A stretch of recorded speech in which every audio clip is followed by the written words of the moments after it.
আমি আমি ঈশ্বরের নামে শপথ করিতেছি যে বিধি দ্বারা স্থাপিত ভারতের সংবিধানের প্রতি আমি অকৃত্রিম নিষ্ঠা ও আনুগত্য পোষণ করিব।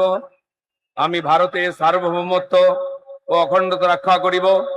পশ্চিমবঙ্গ রাজ্যের মন্ত্রী রূপে আমার কর্তব্যসমূহ নিষ্ঠাপূর্বক এবং বিবেকসম্মতভাবে নির্বাহ করিব এবং ভয় বা পক্ষপাত প্রীতি বা বিদ্বেষ রহিত হইয়া সকল শ্রেণীর জনগণের প্রতি সংবিধান ও বিধি অনুসারে ন্যায়াচরণ করিব।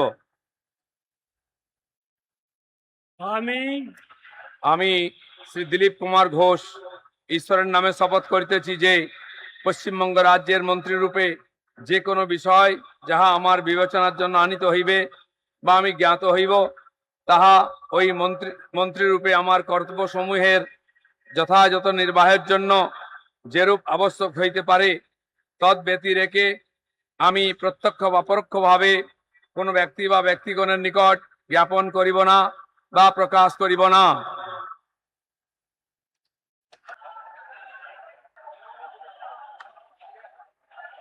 বলবেন